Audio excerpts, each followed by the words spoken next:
All right, I'll give this stream a few extra seconds for people to get in here. Just went live, so let's give it a couple extra seconds to really get this going. All right, well, I'll go ahead and start things. Welcome everyone to the stream, or if you're watching this on YouTube, welcome to my channel, and welcome to the action. I am Matthew McGavic, deputy editor over at Louisville Cardinals on SI, the Sports Illustrated team channel over for the Louisville Cardinals, and I'm doing something a little different. Obviously, I've already done a little bit of streaming, did a Louisville deep dive on this game a few days ago on the early access day, streamed for a couple hours, and I've kind of had this in the works for a little bit. So what I'm going to do now is I'm doing a Louisville Preseason College Football 25 preview series. So basically what I'm doing is that I'm going to be playing CPU matchups of every game that's on Louisville's schedule. So unfortunately, since there are no FCS teams in College Football 25, we can't do a simulated game against Austin Peay right off rip. So we're just going to act like Louisville just ran over Austin Peay, steamrolled them. I mean, they should. It's going to be the home opener for 2024. But, you know, stranger things happen. But we'll just operate under the assumption that Louisville smokes Austin Peay week 1. So we're moving on to week 2. I'm going to be streaming CPU matchups with all the other 11 games, and kicking off this series, you got Jacksonville State, the Gamecocks. A lot of people know them for the team that upset Florida State a couple seasons ago in Tallahassee. I think it was Mike Norvell's first, maybe his second year at FSU before he really got things rolling. So what I'm going to do is going to stream this to you guys. I'm going to break down basically what I'm seeing, just go over like the in real life team, how that's going. I've got my laptop with me right now. I've got a couple other links pulled up, and I've got the ultimate preview to help me. The Phil Steele's preview, which that's not an endorsement, it's just that good. Like, that's the ultimate preview Bible for college football if you're a college football nerd like myself. So just gonna be breaking down the games as I see them, and let's dive into it. Yes, I know I'm not controlling a team. So the way I'm setting things up here, I'm gonna have quarters, just standard 15 minutes like normal, but I'm gonna have Excel clock on so that, because I noticed it when I was just toying around with this, that in this game, even when it's not in hurry up, they get to the line of scrimmage really fast, and they'll snap the ball under normal settings. They'll snap the ball with maybe 20 seconds left on the play clock, and you're maybe doing that when you're in hurry up. So of course in college football, when you're operating your normal offense, you'll maybe be going snapping it with 5 seconds left, but normally they'll be going right up until the clock basically is about to hit 0. So turning on Excel clock, quarters are going to be 15 minutes. I'm just going to say this now, from playing this game the last couple days, I mean, obviously it's not going to be a complete true-to-life comparison, because there are some players who are not in the game, and there are some players whose ratings are either too high or too low. But defense is really hard in this game, so maybe this entire preview series is going to turn into the 2010 Big 12 team defenses and be just shootouts every week. I don't know. So I'm just getting that out of the way now. It might not be the most realistic thing to do, but you know what? It's the off-season, or it's the preseason now, but there's still about a month and a half until kickoff, and we're trying to consume any and all content that we can. So I'm going to stop blathering. Got the settings set up, and we're going to get this one kicked off, shall we? So I know a lot of people are probably going to overlook Jacksonville State just because of their name alone, but they've got a really good head coach. And for those who don't know, it's former West Virginia, former Michigan head coach Rich Rodriguez. I think he's going into his 3rd year, if I remember correctly, maybe his 2nd. But I mean, JSU, they were on the verge of going to CS. They were contending in Conference USA last year. They were kind of a surprise. A lot of people thought that, I think, Sam Houston was going to be the team, maybe. Or maybe not Sam Houston. I'm probably thinking of someone else. But they kind of stormed onto the CUSA scene. So let's get this started. Kicking off the season. So Jacksonville State's going to get the ball first. Louisville gets it at half. So Jacksonville State, yep. So they're going with the UConn transfer Zion Turner at QB in this game. I know in real life, Jacksonville State's kind of getting a little bit of a QB battle because he was. Let's see, first play is a run. Good set to tone early. The first play. I don't know what I was about to say. So they're in real life. They're going for a little bit of a QB battle. So there's obviously Zion Turner. He came over from UConn. If I'm reading this correctly, yeah, he came over from UConn. But they also brought in another guy from Nebraska, Logan Smothers. So while Zion Turner is the QB in this game, it might not be guaranteed that he's going to be the starter that Louisville fans see week 2 when the Gamecocks come to Illinois Stadium.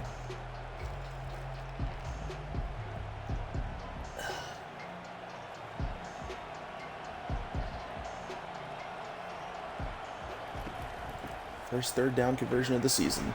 Oh, did he get it? He did get it.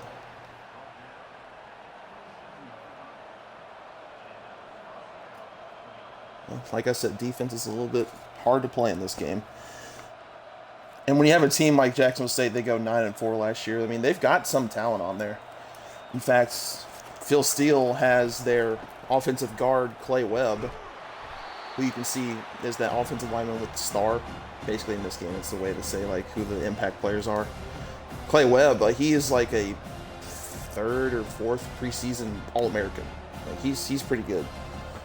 And they've got a couple other guys on that offensive line who are pretty good too, or at least like Conference USA, like all Conference USA type good.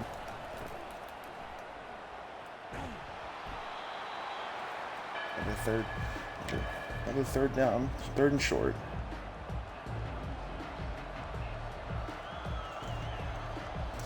Really hoping that this is actually excelling the clock, because when I was running a dry run of this earlier, the Excel clock didn't want to work completely for some reason. So I might have to finagle with it in the settings. And that's a drop on 3rd and short. They go with the pass, so yeah. First stop of the season for the defense.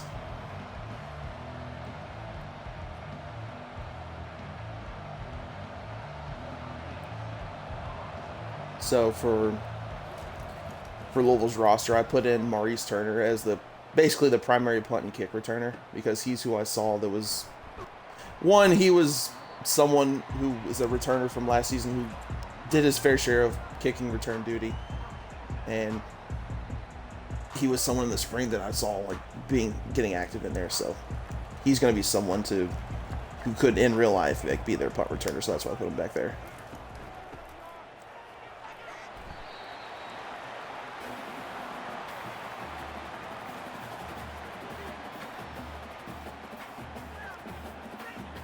Cards fan 69. What's up, man? What's up, man?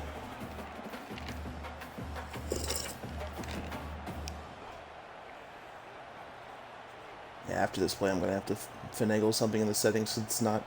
There was a glitch when I was doing a dry run of this. That the Excel clock didn't work completely. But if I set it at 10, it wouldn't do it. But when I set it at 11, it did.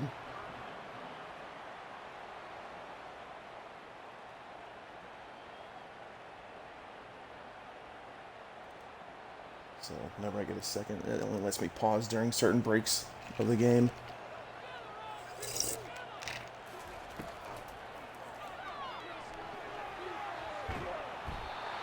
Jeez. Yeah, let me fix this real quick. Sorry that I'm having to do this. Maybe that'll work. But a little bit of a disjointed effort by Louisville's offense coming out of the gate. Couldn't really. The offensive line kind of got whipped on that right side.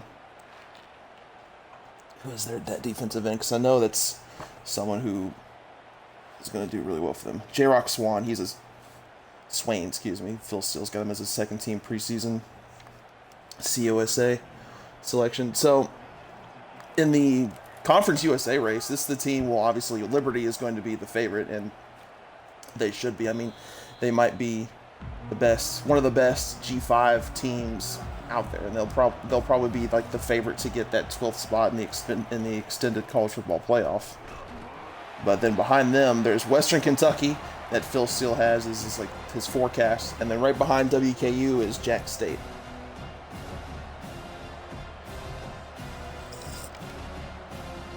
Let's see if the Excel clock works this time. No, it's not. I don't know what's going on, but you know, we ball.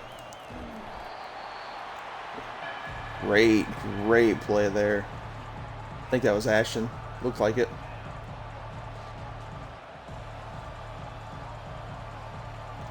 It is crazy that, I mean, it's deserving that Quincy was a 90 plus, but I was a little bit surprised that in this game, Ashton is not the highest rated player, considering he's the one that got the All-American honors.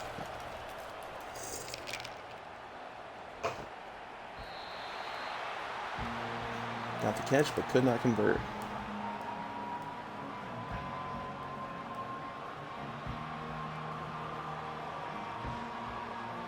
Oh, he did catch it. He just was short.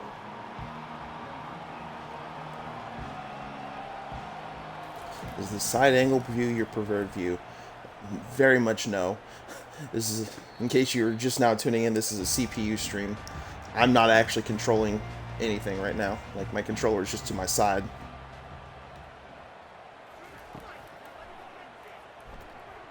Yeah. There we go. Offense is not looking too crisp so far.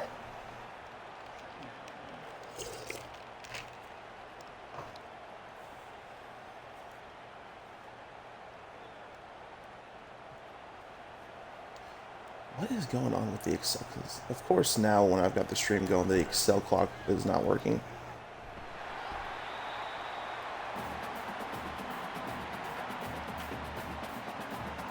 Third and long already.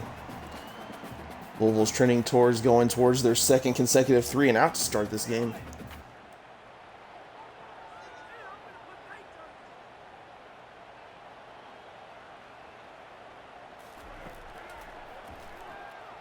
Screenplay. Oh. He powered towards it, but it's going to be 2 straight 3 and outs to start this game for Louisville.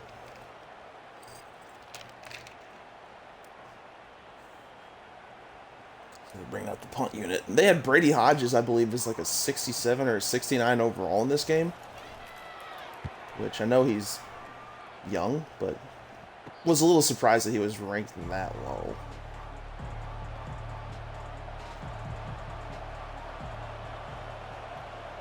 I need the defense to get Louisville started.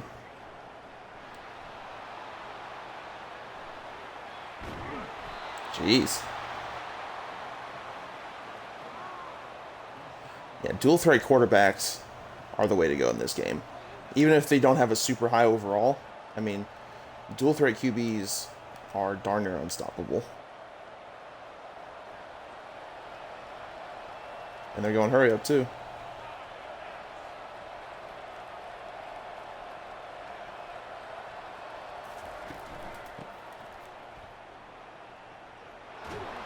Jeez.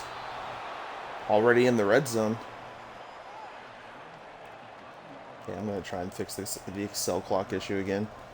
If I can. It only lets me pause the game at certain moments.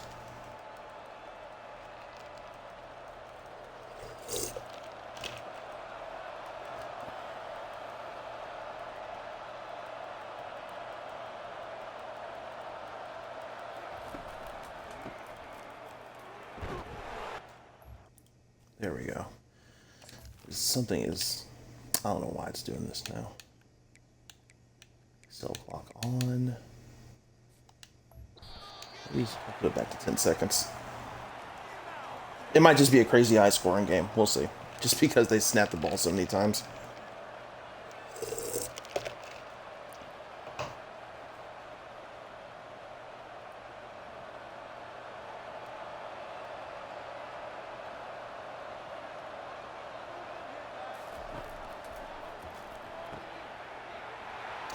There we go. First score of the game, and it's not Louisville.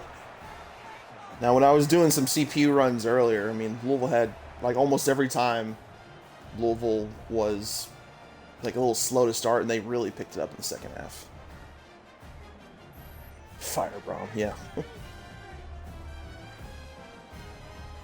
Do I cover Louisville full-time or do I do anything else on the side? I do cover Louisville full-time. At least now I do. I had to do side work for the longest time, but yeah, now I've been full-time on the Louisville beat for a while.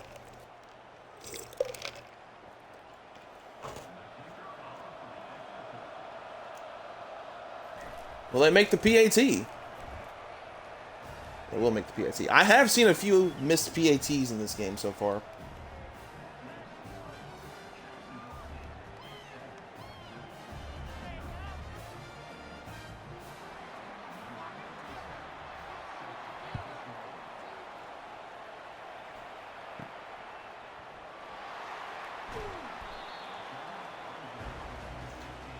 I saw when I was doing this earlier, I did see one player return a kick for a touchdown, but other than that, they get contained like within the 20-yard line most of the time.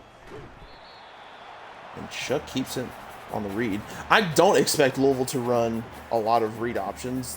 Maybe when they have Pierce Clarkson in, but I don't expect them to do it a lot with Tyler Shuck this season, just because, you know, his injury history. Even if they say that they believe it's more so, like, unlucky, but they're not going to risk it.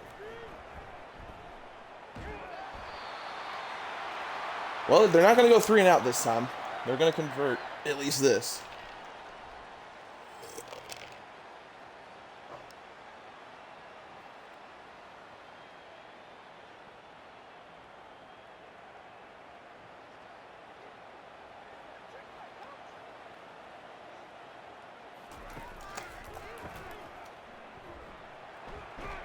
Cheney with a nice run up the middle, 2nd and inches. Just going to run through some of the, because something that Phil Seal does as part of his both team and conference breakdowns is that within the scope of each conference, he breaks down like what each position group's ranking in the conferences. So, I mean, in CUSA, I mean, Liberty is first in they really converted the first down.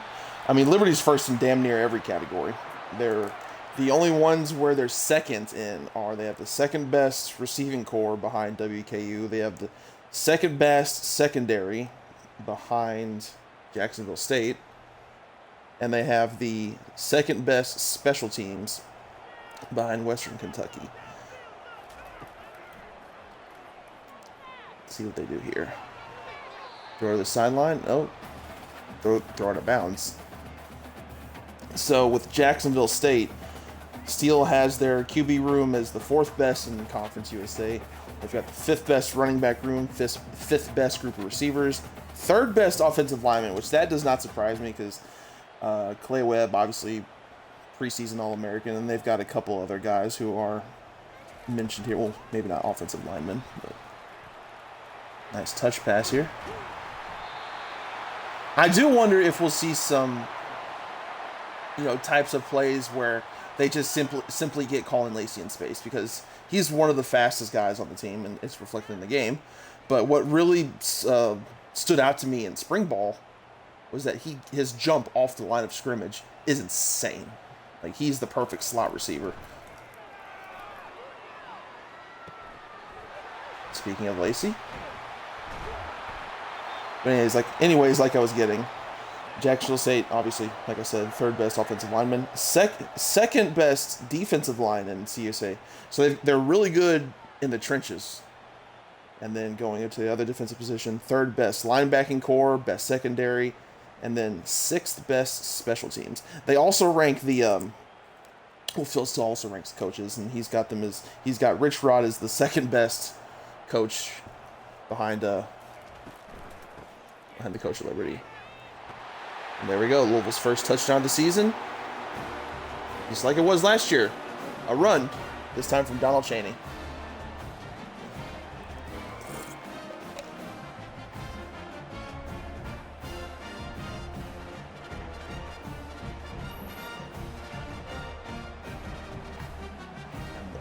I do think that eventually, well, Donald is the starter here, but Braum has made mention already that Mo Turner is going to be the starter. Like, he didn't outright say it. I mean, he basically said it without saying it in the last press conference. He said that he said that he talked to Mo and said it's basically his room, and then he talked about the other guys behind him, like Donald Chaney, Kewan Brown, Isaac Brown, all those guys.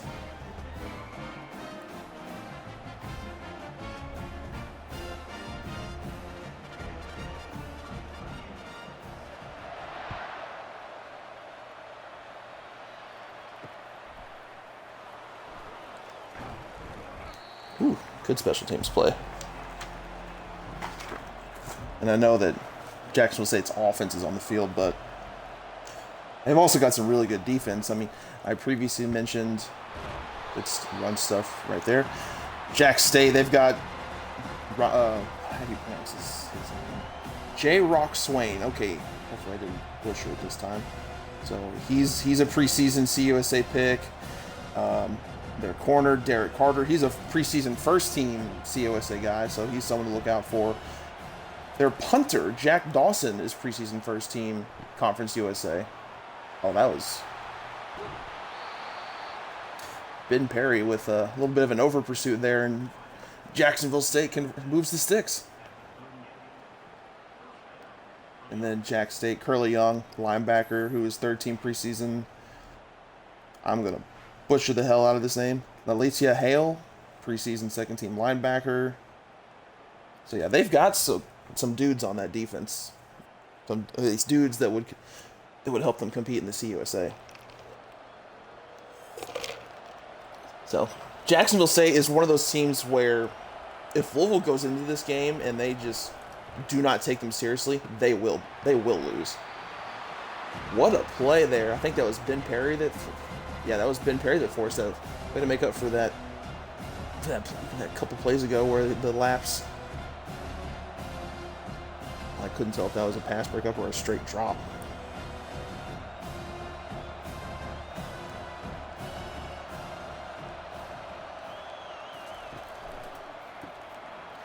A screen that's sniffed out pretty quickly, but a nifty move to at least get some yardage.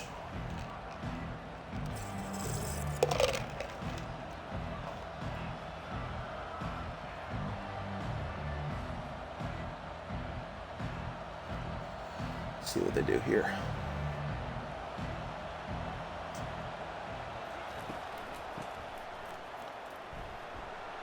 Ooh. That was a bad. Anwar Lewis is just having a really big first quarter. And he's one of their returners from last season.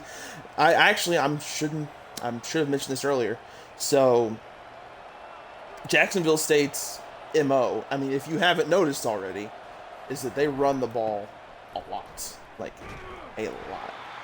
And Anwar Lewis, 452 rushing yards, 3 touchdowns, and he was their third leading rusher.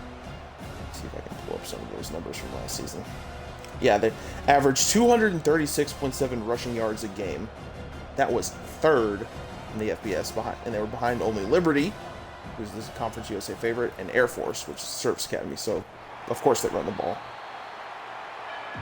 But then, with that, they lose their starting quarterback in Zion Webb, which he wasn't really that great passing the ball at all. He had 6 touchdowns to 8 picks, didn't even throw for 1,500 yards, but he was damn good on the run. 708, 7 scores. They also lost their starting running back in Malik Jackson. So they lost some rushing production, and they convert on third again. Louisville's not having a good time on third down early in this game. So they bring back Lewis, who's someone who at least has experience with Rich Rod and is coming off of a pretty decent year last year. So he's someone that Louisville needs to pay some respect to, especially with the fact that they've got a couple really good offensive linemen. Man.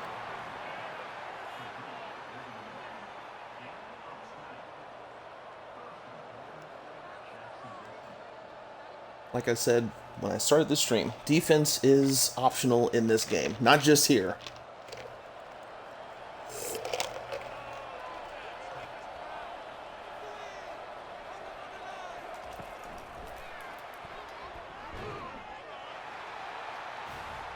That is one of the most infuriating things in all of football. Whenever the defense tackles somebody and they push them forward in the process. But anyways, the touch pass goes for another touchdown, and JSU is showing some fight.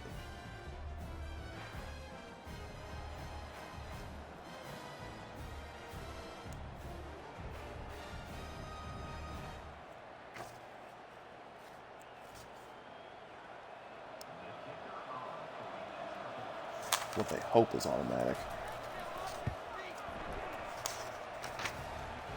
But just to surmise basically what's going on so far, this is basically the tail end of what Phil Steele had to say about Jacksonville State. The Gamecocks do face Liberty and WKU on the road this year, but last year had an over-under win total of 4.5 and blew that away at 9-4. While many indicators are pointing down, mainly because of the fact that they did lose so much rushing production, and defensively they're solid. I'll dive into those numbers here in a second. But then he said, while many indicators are pointing down, this is a deeper team than 23 that is capable of contending for the Conference USA title. Now it's Conference USA and not the Power 5, so take that for what it's worth, but still. In last season, their defense, I mean, it wasn't too shabby. Number 43 nationally, allowing just 352.8 yards a game. There we go. Donald Chaney with an off-tackle run to the right. And just like Louisville last year, they had a good run defense, giving up just 111.5 rushing yards a game, which was 15th in the FBS.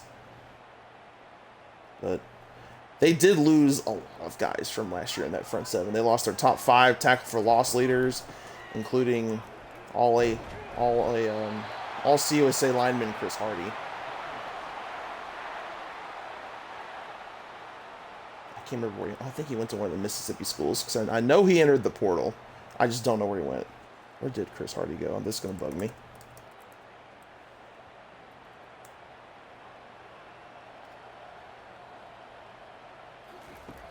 Ole Miss. Yeah, that's what I thought. First flag of the season. What we got? Personal foul. Face mask. All right, move the chains.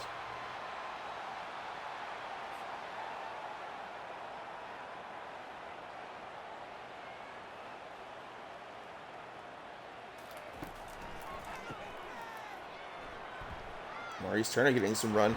Look at that, Maurice Turner with some wiggle. And that's Maurice Turner is someone who he's the starter because it's a running back room that has a bunch of pieces in it where they do one thing really well. Like Don Chaney is a power back, so he's going to be in like goal-to-go situations. He's probably going to be the third down back.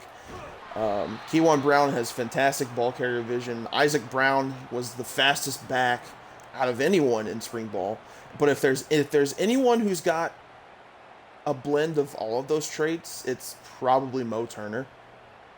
So that's if I had to venture why he's got the experience in the system, and so he's going to be the one who's starting.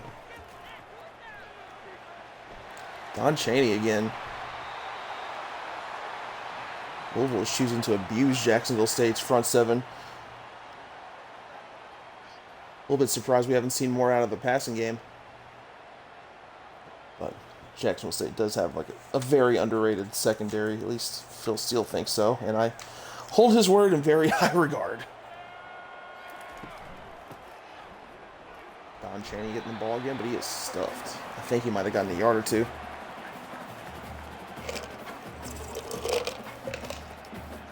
And my controller just died.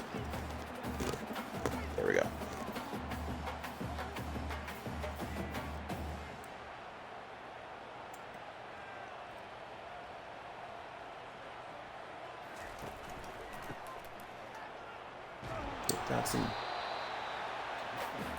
blocking has been a little hit or miss so far in this game. And that is something that I'm curious to see play out in real life. Just while Louisville, their offense was anchored by a really good run game, it was almost in spite of the fact that Louisville's run blocking from their O-line. There we go. I just mentioned how Louisville hadn't gotten much out of their pass game, and then Chuck finds Ja'Cory Brooks at the soft hole in the zone, right there in the flat. Like I was saying, playing on Heisman. I'm not playing at all. It's the computer playing the computer.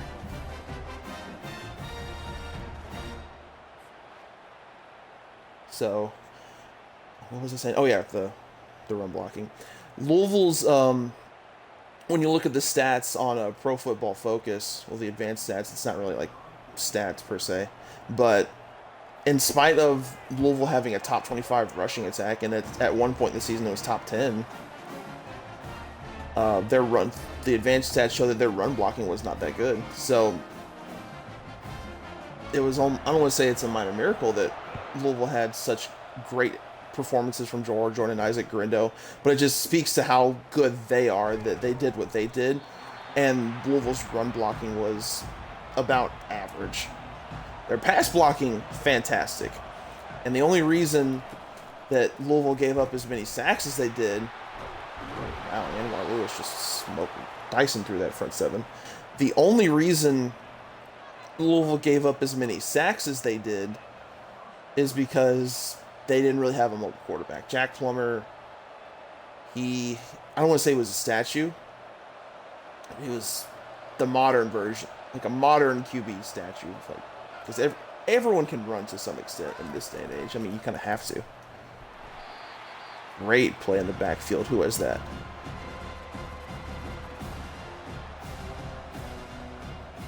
I think that was Jordan Garrard, the Florida Atlantic transfer. He's someone who I think is going to have a really good season.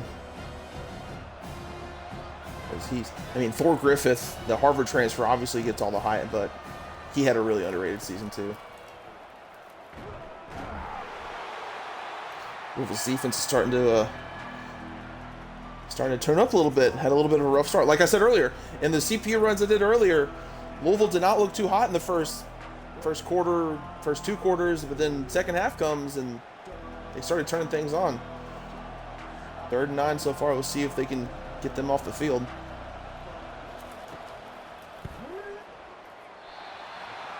The pressure from that D-line gets in the backfield again. And that was, like I said, Thor Griffith.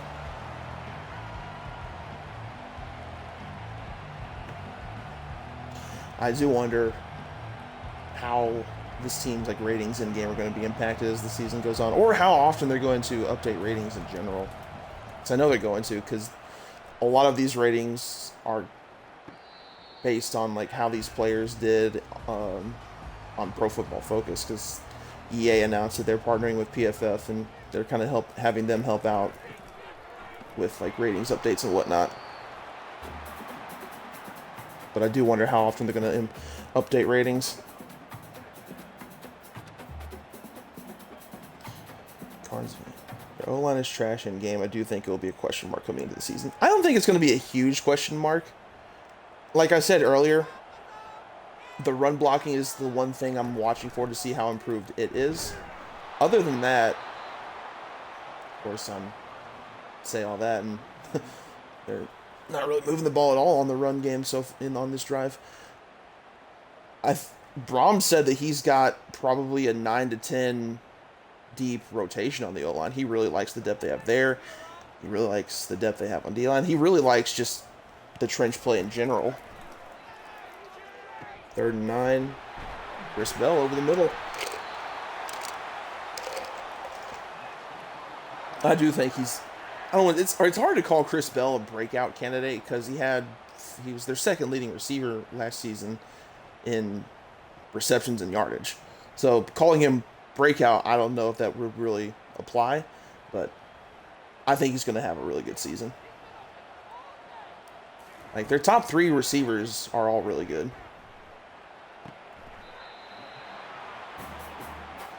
Brooks barely got that. Must have gotten just a foot down.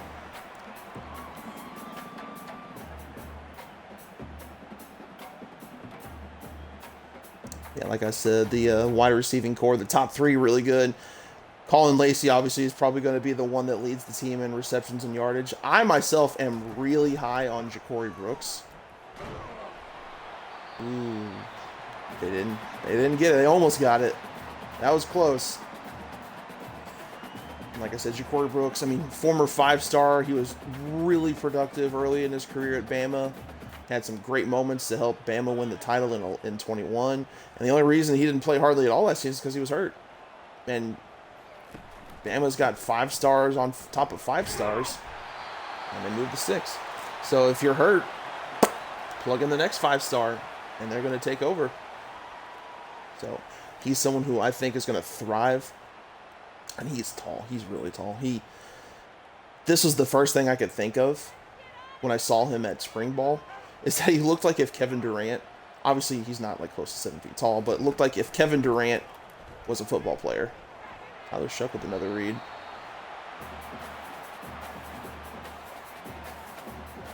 I'm pretty excited about the tight end here. Yeah, the tight end room is going to be good. It's going to be really good. I don't know if it's going to be the deepest in the ACC, but it's certainly going to be a factor in the pass game.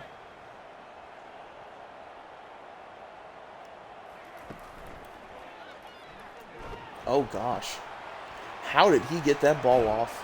What a find there.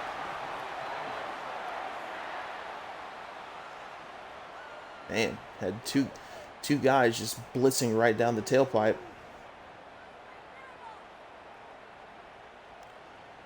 I'm not gonna lie, who is number 39? I don't know. I think it's one of the players in the game that they just kind of backfill to put in the game for those who aren't in because they opted out or like that. Roster. Yeah, that does not ring a bell to me at all. 39. The only 39 on the team is Carter Schwartz, so that's a random player. I guess to make up for the fact that 3 of the tight ends on Louisville's roster are not in the game.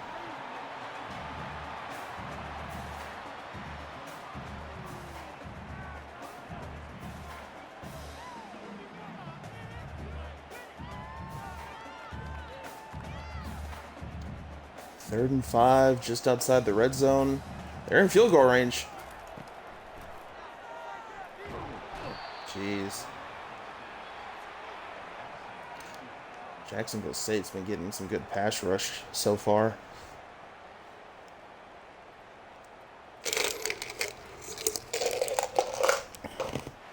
Really young. Yeah, that's someone who I mentioned earlier. No, he's in here as a linebacker. I guess he's like I think they've got like a 3-4 type defense, so I guess he's like an edge rusher. Edge rusher, how they classify those. All right, let's see if Brock can connect here. Put Louisville up from about, let's say 40. 49 from the right hash, and that's money.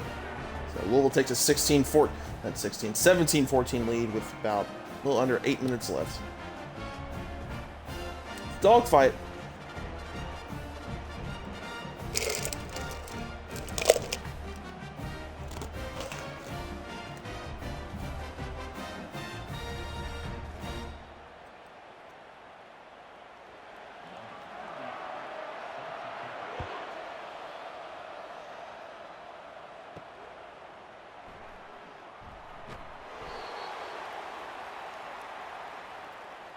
It's good to see that so far that special teams is doing their job, because that was one of the underrated storylines from last season, that special teams just across the board for Louisville was not that good.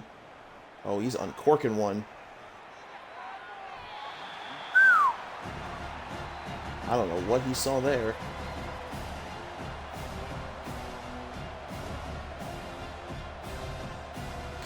Do you think we see the passing playbook expand this season? We seemed pretty vanilla at most points last season due to obvious reasons. I absolutely think we see more. I mean, the truth of the matter is, there was only so much Louisville could do offensively because Jack Plummer did not have consistent arm strength.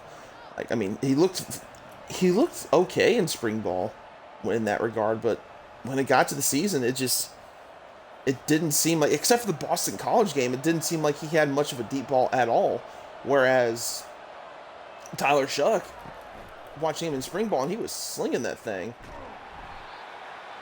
Like he's a playmaker with his legs and with his arm. This guy's too healthy. So I do think that Louisville's passing playbook, passing game in general does expand, because I do think there's going to be more of a vertical, they're going to be able to stretch the field out more.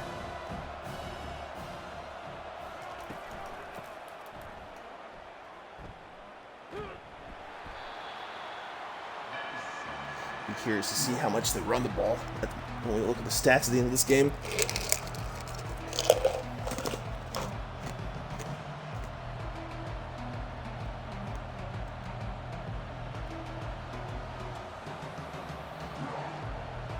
Stack in the box.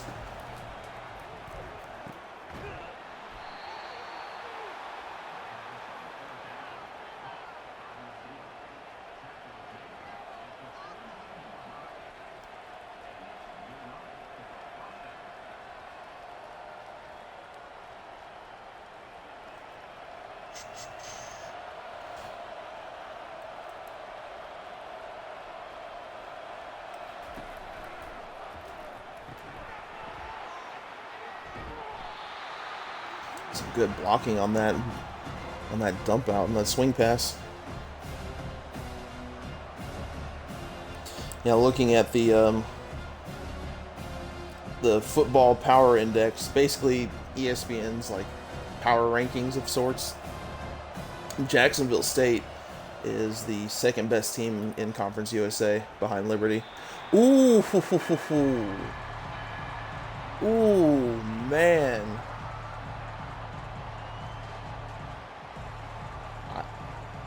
It's not even a real player, but he almost made a great play. I don't know who that's supposed to be, but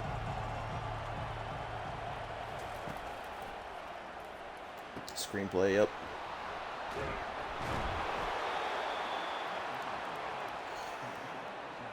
Yeah, they in the grand scheme of the FBS, the FPI has Jacksonville State ranked as the number 93 overall team in college football. Let me look up where they come into the SP Plus, because that's another ranking system that I really like to use. Good stop. Jacksonville State also at 93. Pull up my Google sheet. So going by the SP Plus rankings, Louisville has... Ooh, man. Louisville has a 90.42% chance of winning this game. Louisville had an SP Plus rating of 10.8, which was 28th. So just outside of the top 25.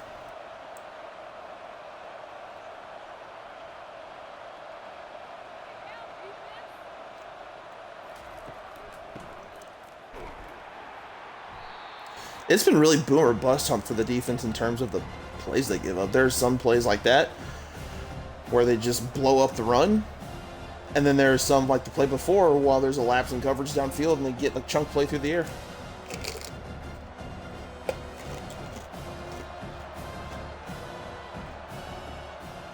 Who do you think starts opposite of Riley? I think ultimately, damn, they were playing off-zone coverage there. I think it's ultimately going to be Corey Thornton, the UCF transfer. He's not in the game. He's one of the guys, I guess, opted out or just chose not to. Just because he's got good length. He's proved himself as a good playmaker last year at UCF, which was in their first year in the Big 12. But they're going to rotate that other spot a lot, and they might even rotate Quincy's spot a lot just because they have good depth at corner. Tavion Nicholson, the Illinois transfer, I think he'll be a really solid, really good nickel-type corner.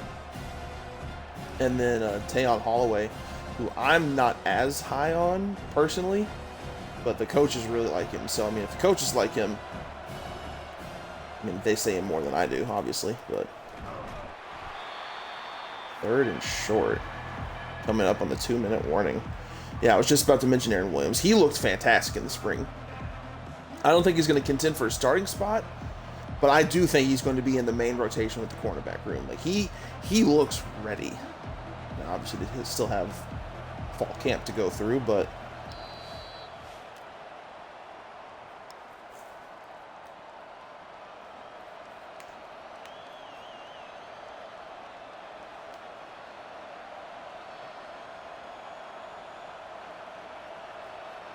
see if they can hold Jacksonville State to a field goal. Oh, that guy. Wow. What a play by Thor Griffith. Forcing Jacksonville State to settle for the field goal. And field goals are not gimmies in this game. Will they miss it?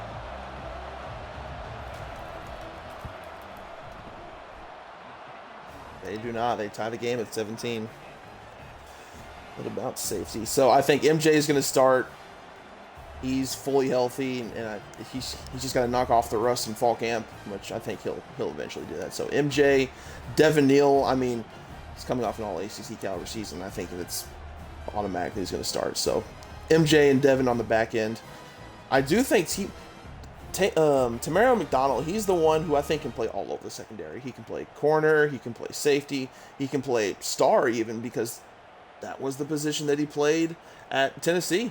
He played star because it's the same exact scheme, 4-2-5 that Louisville runs. Louisville's got a shade under 2 minutes, 2 timeouts. See if they can march down.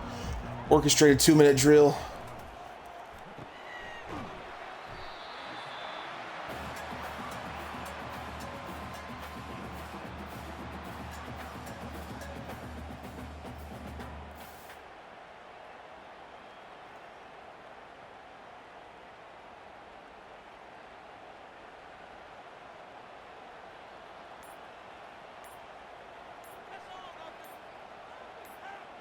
Why are they letting the clock run?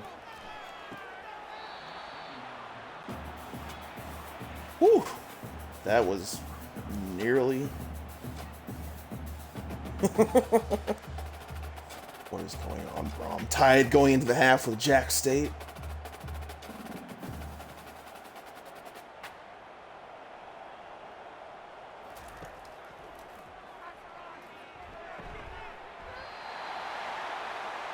What a throw. I mean, the throw was a little behind, but what a good catch by Brooks there. Who I think Capers plays a lot this season. I think he'll play. I don't know if he'll play a lot, because while he did, by all accounts, from the coaches, finish strong in fall camp, I've gotten the vibe from them like he's still someone that kind of has to earn like a role.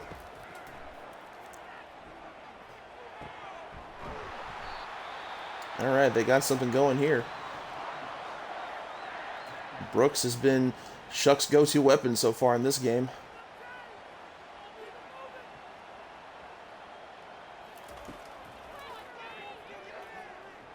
Oh, he's going deep. Who's he going for? What a dot. What a catch. Chris Bell with about a 50-ish yard catch. Man. I thought that was going to sail out the back of the end zone. Okay, that wasn't 50. That was more so like 35. But still. My goodness.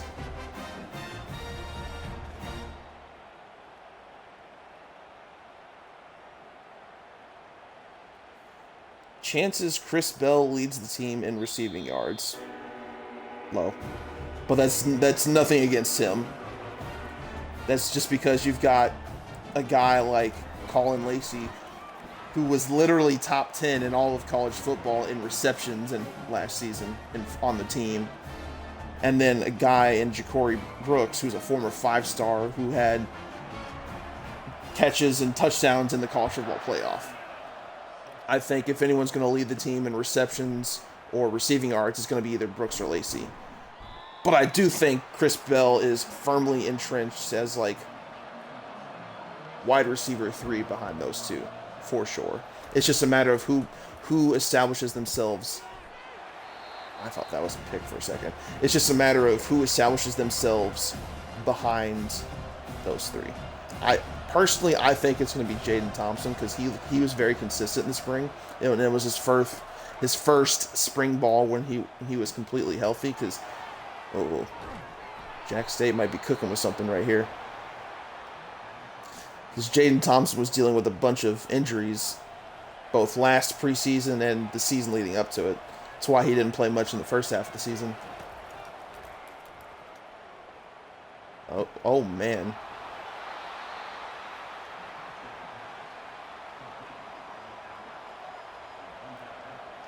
Thompson in the game is insane. His speed ratings are through the roof. Jimmy's speed is like a 96, which is insane. Let's see, can Louisville keep Jacksonville State from getting back into the end zone? Man, how did he hold on to that? No timeouts left for Jacksonville State. 12 seconds. Fresh set of downs. Man. Not a lot of press coverage being played. Which, I mean, when you got a team that throws a lot of short passes like they had before this drive, makes sense. Thompson. Yeah, you probably meant to say Jimmy Callaway. But, I mean, he's scrambling. Oh, throwing against his body. 4 seconds, 3rd and 4. No timeouts. If it doesn't get in the end zone here, unless it's a play that happens like that, Jacksonville State might screw themselves over here. Okay, they are settling for the field goal.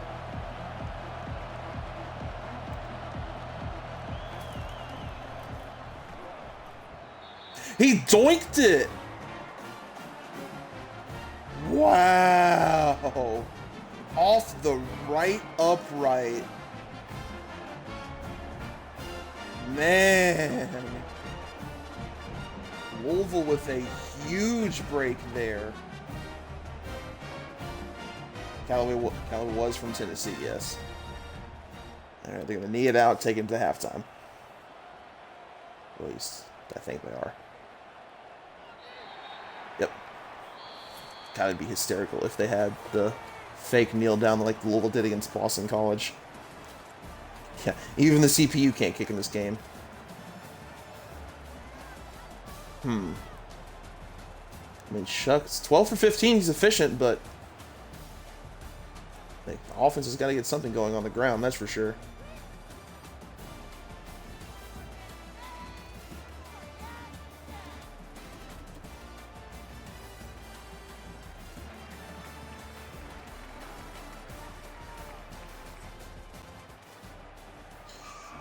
I can't even remember who gets the ball in half, to be honest with you.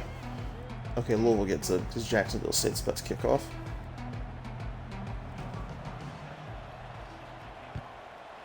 Yeah, that was a huge wasted opportunity for Jacksonville State, missing that field goal. Jeez.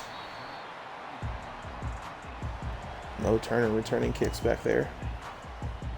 Like I said, in the CPU runs I did earlier off stream, Louisville was a team who looked really good in the second half. Don Chaney with a good day so far. 20 rushes, 85 yards. Which running back leads the team in rushing, and do they break 700 yards on the season? I think ultimately it's going to be Mo Turner that leads the team. I am not sure he breaks 700 just because I do think, at least presently, Don Chaney with a good... inside zone type run. I don't know, he's at 100 yards already. But I don't think he's going to break 700 because it's kind of a running back by committee, but not really, because Mo Turner, like Brom said, is going to be the starter. But there are other backs in that room that still do great things, and I don't think Mo Turner is going to command... Man, they're just running it down Jacksonville State's throat on this drive. I don't think it's going to be a situation where Mo Turner commands like the majority of the snaps. I think he'll get the most of them. I don't think it's going to be to the point where he gets to 700. Or anyone does, honestly.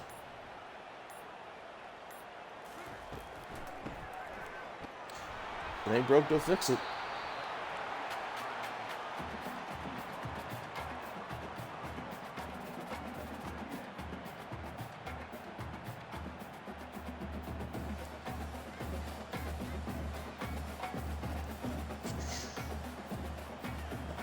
Let's take a look at Jacksonville State's schedule just out of sheer curiosity. They open at Coastal Carolina.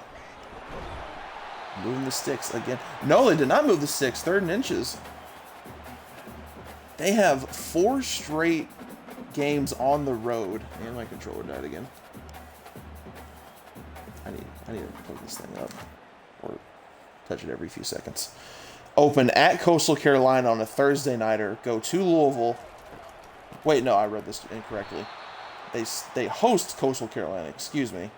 Then they travel to Louisville, then travel to Eastern Michigan, and they have their homecoming game against Southern Miss right after that. It's kind of odd to have their homecoming game so early in the season. Go to Kennesaw State, host New Mexico State, host Middle Tennessee, go to Liberty. That'll be a tough one. Go to Louisiana Tech. Good grief. I didn't even realize that was so far away. Good Lord, that was a long kick. How far was that? Good Lord, that's like pushing 50.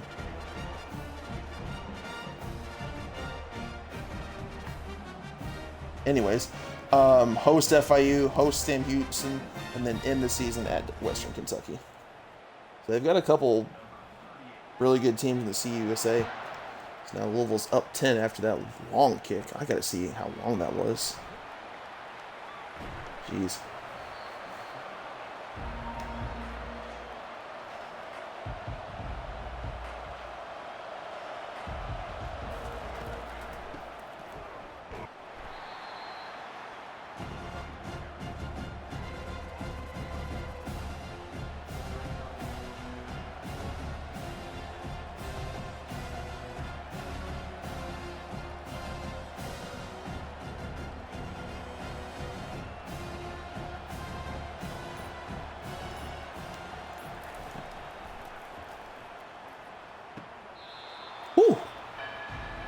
What a diving grab there. 28. Who's 28? I'm not sure who 28 is. It might be a fake player. Not 100% sure.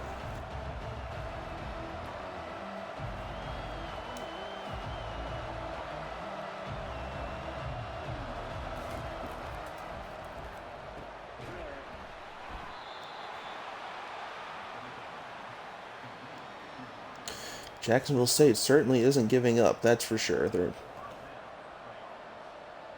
Yeah, even the CPU can't kick in this game.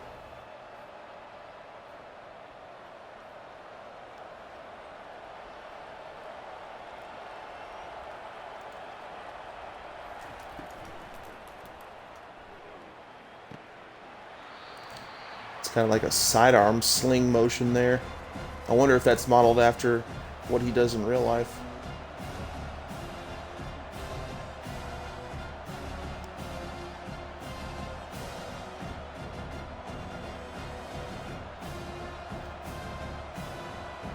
Second and 5, just short of midfield.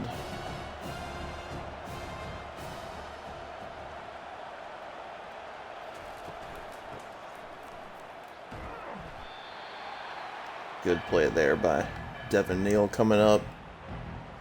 3rd and short. Mr. What was your answer on Capers? I think he plays.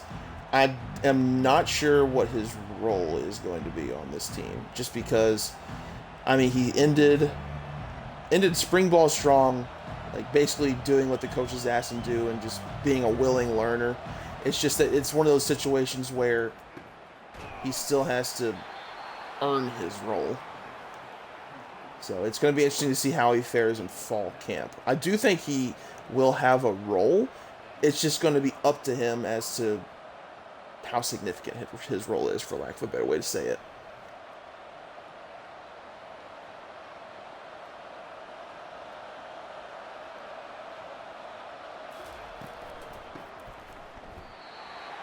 Jeez. Was that Thor again?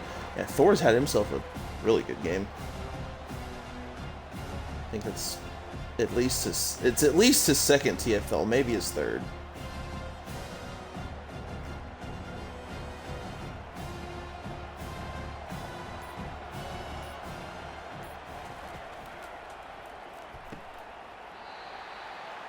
Third and 8. Crucial third down here. If you let convert here and Jacksonville State stays in the game, gonna be a dogfight heading to the third. You hold them here and then score on your next possession. This game is pretty damn close to being out of hand at that point.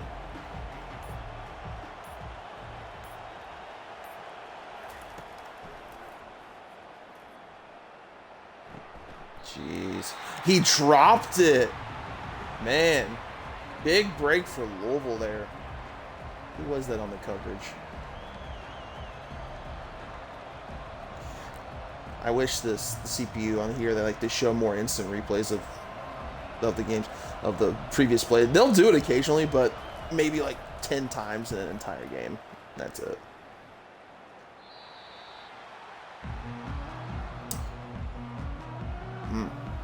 Inside the 20, so Louisville's got to drive far to get to the scoreboard again.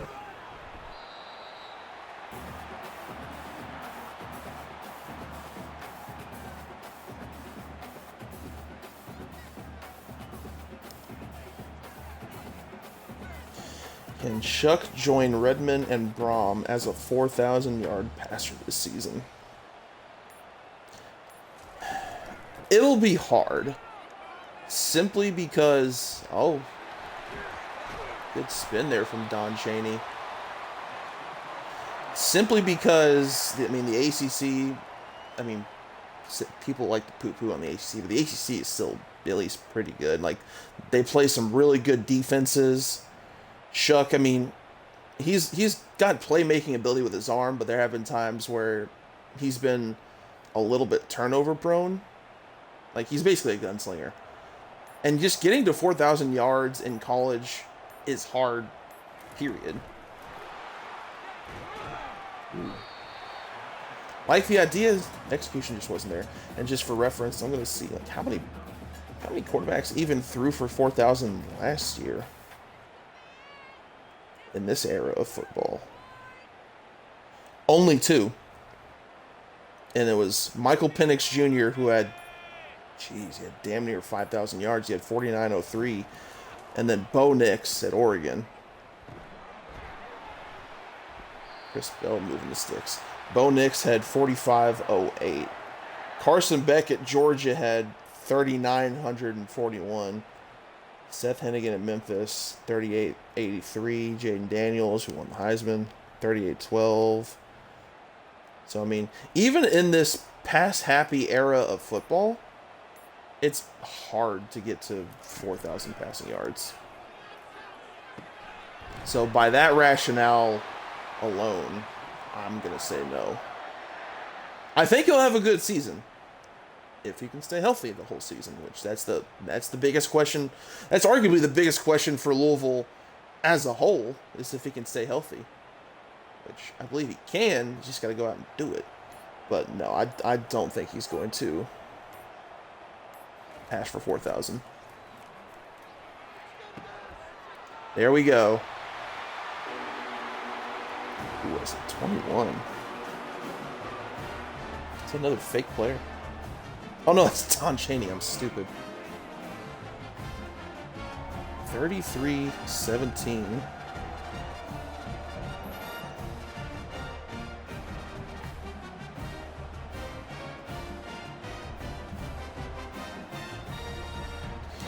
So Louisville looks shaky early on, but they've really bounced back. I think Jacksonville State went up, I think it was 14-7 in the late first, early second. And Louisville has scored like 20, going on a 24-3 run since.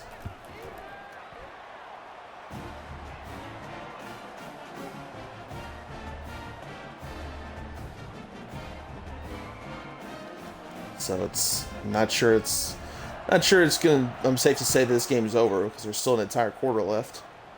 But things are looking good for Louisville so far.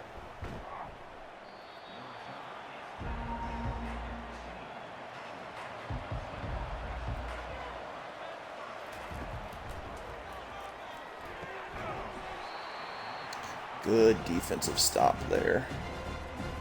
Yeah, I mean Jacksonville's MO is running the ball. So now that they're in a position where they have to pass, it's going to be interesting to see how successful they are in that regard. Though they did look pretty solid on the drive to end the half. I think that's what it was. They just couldn't finish. Ooh, is that 4 again? Jeez. 3 TFLs, maybe 4, a sack. He's had himself a game. And I do think he's going to have that type of impact for Louisville just because, I mean, yeah, you hear Harvard transfer and you don't typically, it's 2 sacks today, and you don't typically think of someone who's going to be an impact guy. But, I mean, he is legitimately one of the most athletic players in all of college football. Like, I don't have the measurables in front of me in terms of, like, how much he can bench, but they stacked up against guys at his position in the NFL draft combine. And by stacked up against, I mean he did better than. Actually, I'm going to look that up now. Because, I mean, the numbers were absurd.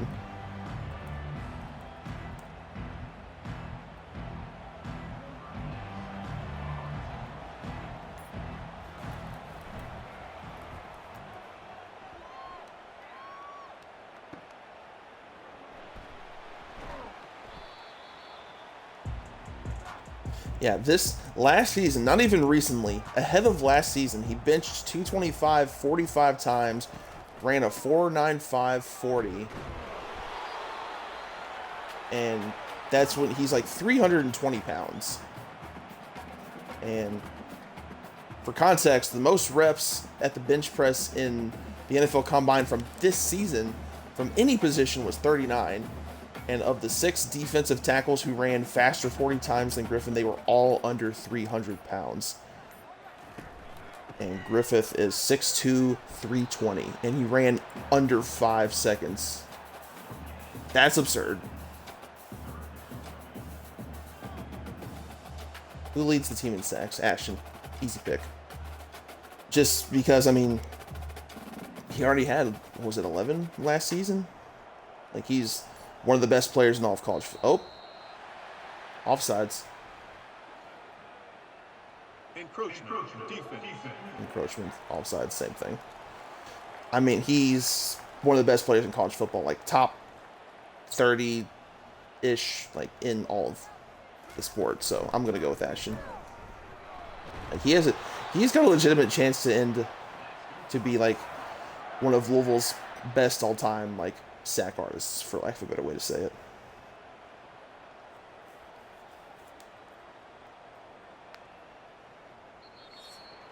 All right, heading into the fourth, 34-17 Cards. 237 and 3 scores for Shuck. Efficiency, 842 completion.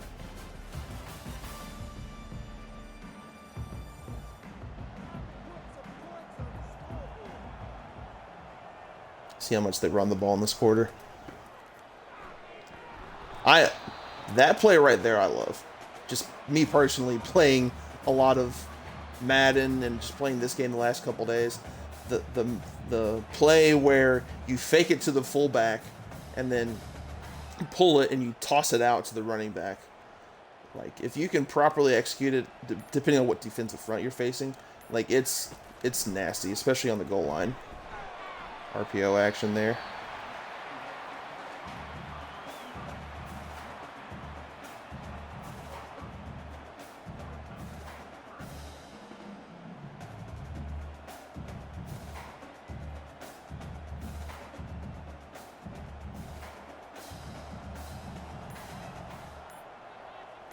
See if they can keep running the clock out. And Don, he did get it. So Louisville keeps the ball, keep burning that clock. He's had a monstrous game on the ground. I mean, it shouldn't be super surprising, but Jacksonville State does have some guys in that defensive front that are pretty good. Like I'm going to say it right this time, J-Rock Swain. He's pretty good, and they've also got that linebacker who's really good as well. Interesting move to keep throwing the ball. I know when I wrote my way too early season projection back in early May, I had this, obviously I had Louisville winning, but I had them winning 38-10. And, I mean, close-ish. So, of course, this is just a video game.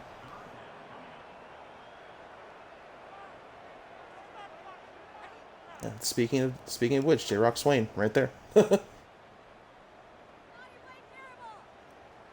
What content are you working on now? Literally this. As soon as this Twitch stream wraps up, I'm gonna upload it to YouTube, and I'm gonna make it as part of a preview series. Jeez. What a bullet that was.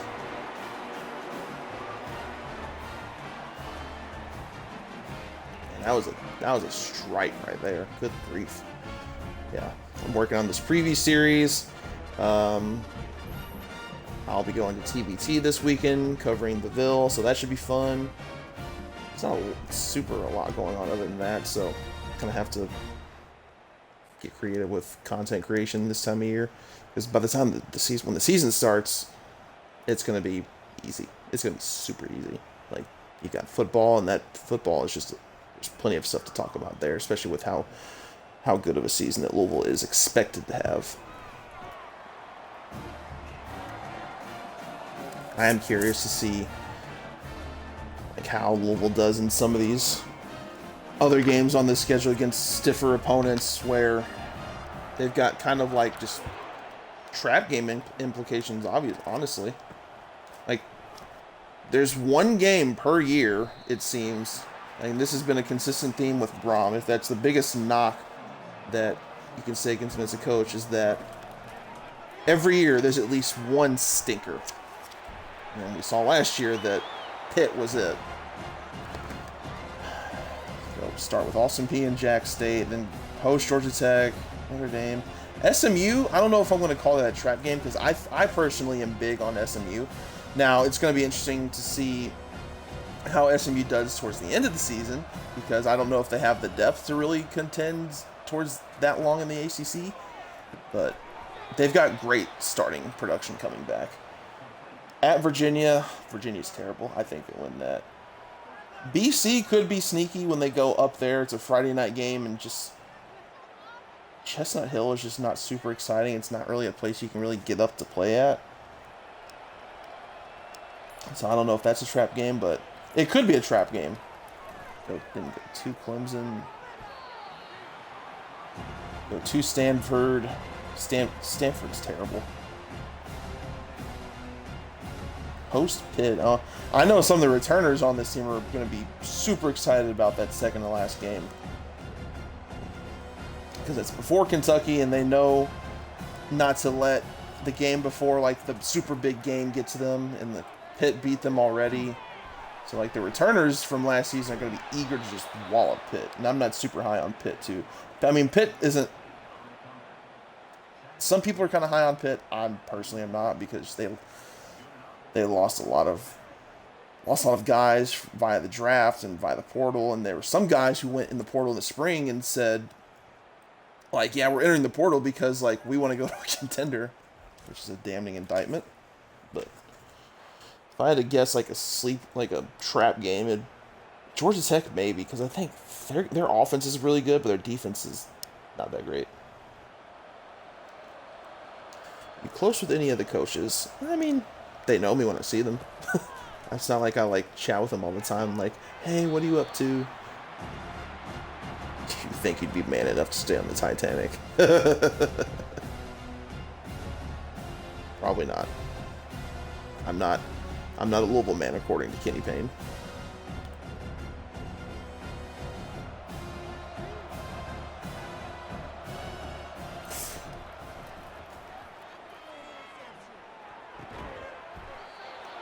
What a throw there. Now, if they'd have done more of that earlier, maybe they could have converted. Jacksonville State just opted to run the ball, which, I mean, they're really good at running the ball.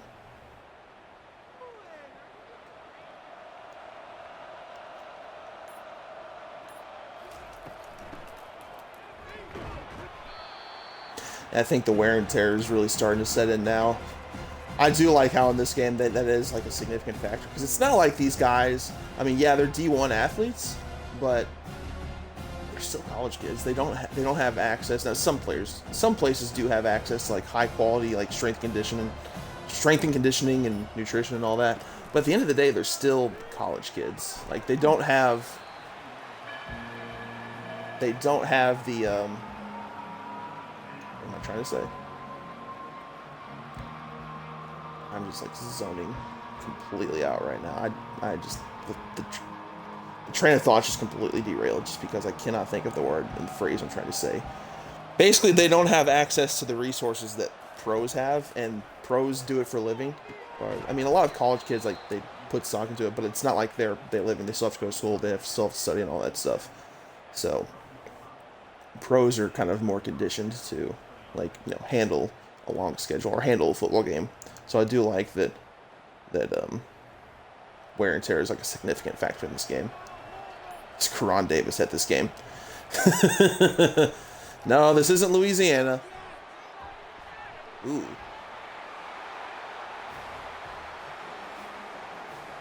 That was some terrible pursuit angles, and blocking was okay. That's just bad pursuit angle. Jacksonville State certainly isn't going away. They're going down swinging, that's for sure. Yeah, the game's pretty much over, but we're gonna play it out to the end.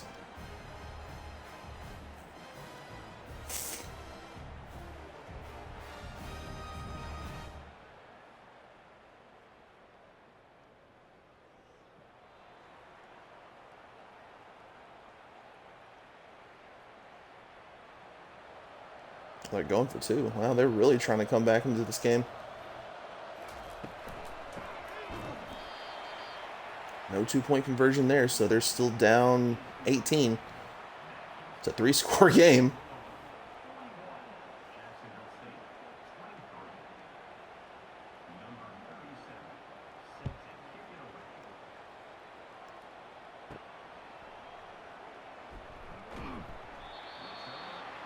Got Colin Lacey back there returning kicks. I don't think I saw Lacey returning kicks and punts in spring ball. He might have, because, I mean, they only had 6 open practices. Well, 5 if you don't include the spring game. But he might have been returning kicks. I have no clue. But I don't think he is. I don't think he's going to be the punt or kick returner, if you had to ask me.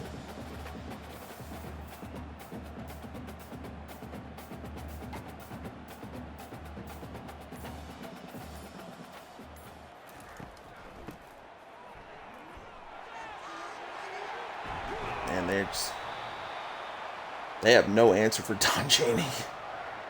Jeez. He's got to be close to 150, if not more. Actually, no, I think he had like 165 like a quarter ago. He's got to be close to 200 at this point.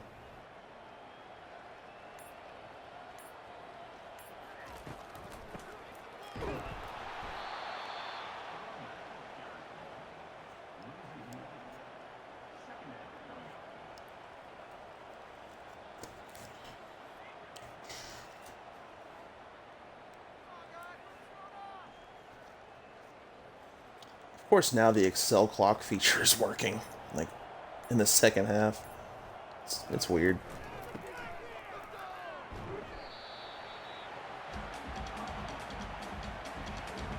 Just trying to drain out the clock.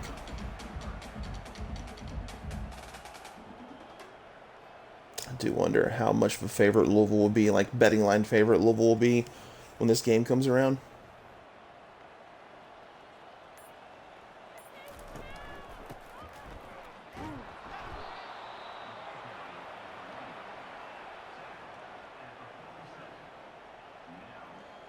still 18 points, so it's a 3-score game. Stranger things have happened, but that clock just keeps going. 24-27. Yeah, I mean, that might be a little bit too high. Just maybe low 20s. 21, maybe. 21 and a half. I'd say that'd probably be the line.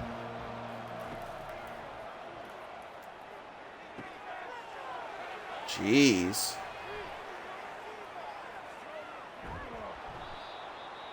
Okay. They are... Wow. They're not acting like this game is out of hand, that's for sure. Got Ben Perry trailing behind him. That is something I do. Obviously, it's a video game, so don't take it like completely as an indictment of how he's going to do in the season. But if there is one thing that you'd like to see Ben Perry improve on a little bit, it's his consistency in pass coverage. Because he was fantastic against the run. God, Thor Griffith's been all over the damn place. 3 sacks. Insane.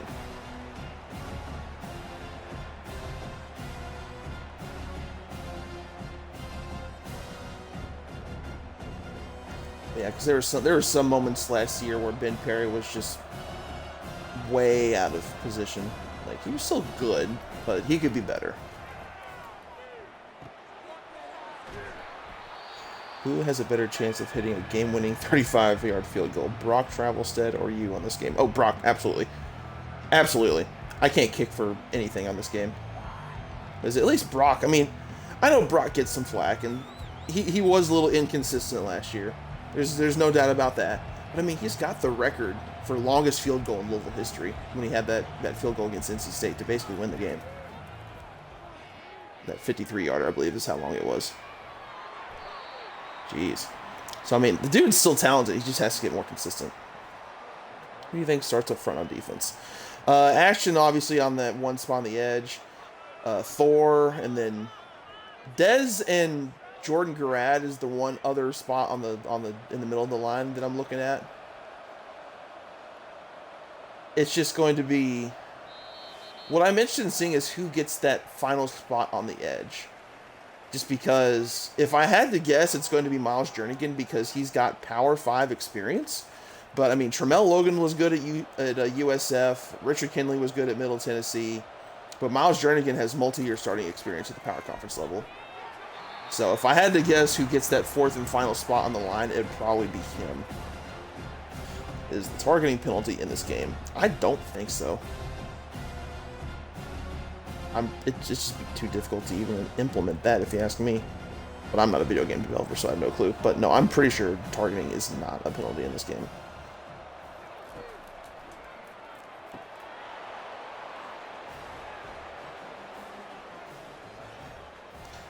Jacksonville State is not going away without trying.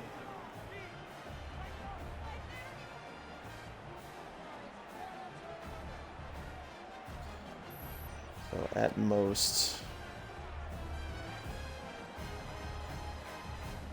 I mean, like I said at the top of the stream, am I playing or simming? I'm simming. I'm not actually playing. It's a preview series I'm doing. Like I said at the top of the stream, I mean, defense is hard in this game. So if this game is 41-30, I mean, Lord knows what the Power Conference games like the ACC play is going to be like.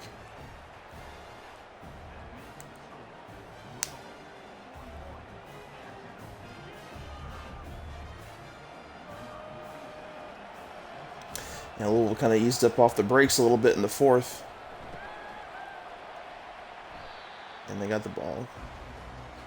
So this is one of those games where, like, the final score is not indicative of how dominant of a second half that Louisville really had. Don Chaney's still going.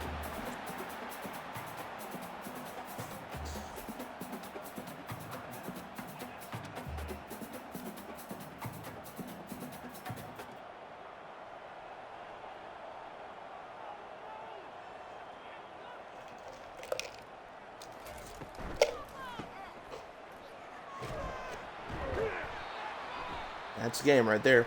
Pretty sure. One timeout left. Fresh set of downs.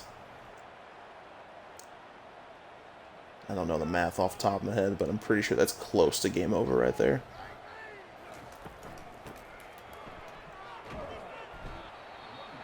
$240 rushing attempts from Don Chaney. My God. That's not happening in game. Or in real life.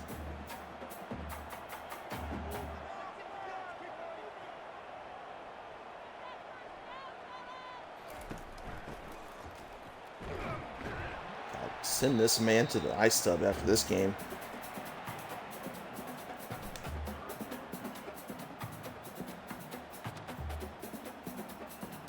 Yeah, move the sticks here. Or convert on third here, and it is game over. I like it. Jacksonville State has much of a chance in this situation.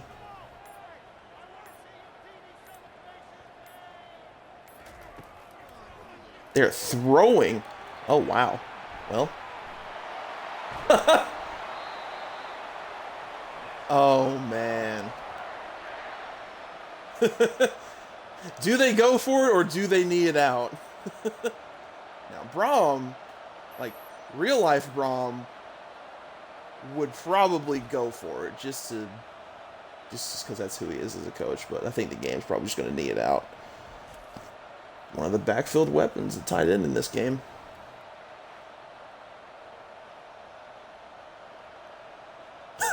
They're kneeing it out. All right, game one is in the books. The season opener for this preview series. And Louisville's going to come out on top with a 41-30 victory. Final score suggests it was a lot closer than it was. It was the first half. Louisville did get behind 14-7, but it stormed back late in the second quarter, early in the third, and they were up big and kind of took their foot off the gas a little bit. But like I said, it's kind of hard to really show what defenses are truly like in this game just because defense is just hard. I mean, yeah, Jacksonville State had no points in the third, so that's pretty much when the game was decided there. Louisville just kind of was coasting to the finish line. Don Chaney with 211 yards, 2 touchdowns on 41 attempts. Like I said a couple minutes ago, that is not happening in real life. I think as a team, Louisville's not going to run 40 times like in a game. Maybe they did last year with Isaac and Jaws, but they're not going to do it this season. At least if you ask me, maybe. I don't know their game plan. But let's take a look at some quick stats before we end this stream. 526 yards of offense to 556 for Jacksonville State. Jacksonville State actually had more. So 230 yards rushing to 127. So, I mean, that's kind of where the game was won and lost there. JSU had over 400 passing yards and nearly 300 for Tyler Shuck. This is a wild box score. This is one of those games where you look at the box score and you're like, what the hell happened in this game? But yeah, 680 total yards. Again, I would be floored if Louisville gives up damn near 700 yards in real life to Jacksonville State. Like I said, it's not going to be like a true apples to apples comparison as to what's going to happen like in real life on the field, but it's what we got right now, and plus it's fun. Actually, let me go back to stats. Let me go to individual stats. Let's take a look. Tyler Shuck, 20 of 23, insane efficiency, 4 touchdowns. Don Chaney, obviously 211 on 41 attempts for 1 touchdown. I thought he had 2. Oh well, receiving. No one broke 100. That's kind of surprising. I mean, Chris Bell had 94, including that ridiculous touchdown. I think it was in the second quarter. Brooks, 57. I mean, 4 different receivers had touchdowns. That is something you want to see from Louisville in real life, just to kind of spread the wealth a little bit. Just because it's too much just Jamari Thrash. Now, granted, Jamari Thrash was the only one who was really doing much of anything because no one could really create much separation but him, at least consistency. But if this passing core can get consistent separation this season. I think the passing game is going to be so much more efficient, especially since they have a legitimate tight end room. Like, not legitimate, that's not what I'm trying to say. A legitimate passing threat tight end room. Because they're great blockers. I mean, that's what they did under Sat. How many sacks did Thor finish with? 3 sacks. How many? 7 tackles for loss in this game. Big man 8. Big man 8. What can you say? How many total tackles? 4 different guys had double-digit tackles. I mean, I was about to say that Don Chaney was probably your player of the game, but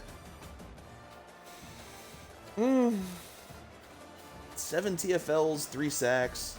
I mean, 3 sacks is obviously really good. Ashton had a 3-sack game last year, but 7 TFLs in one game. There are some players who might get 7 TFLs over the season, and that you can say that's like a solid season. Doing it in one game is absurd. Well, you know what? Okay, Thor Griffin, player of the game. I said it was Don Chaney at first. The game said it was Don Chaney, but screw it. Thor Griffin is your player of the game. It's absolutely absurd, but thank you everyone for tuning in. Had a fantastic time doing this. I'm going to do it for the other 10 games on the schedule. Louisville starts the season at 2-0. I really wish they had some semblance of FCS teams in this game, but Lord knows how much of a bloodbath that would be if this game was a 71-point shootout. But yeah, I'm not sure exactly what my streaming schedule is going to be like, just because, you know, life is life and things come up. But I'm hoping to do this once every couple days, get the season preview knocked out in about a couple weeks or so. But, you know, I make no promises there. But this has been fun. Thank you for everyone over on Twitch for tuning in. Thank you everyone on YouTube for tuning in if you did watch this at some point. And see you next time.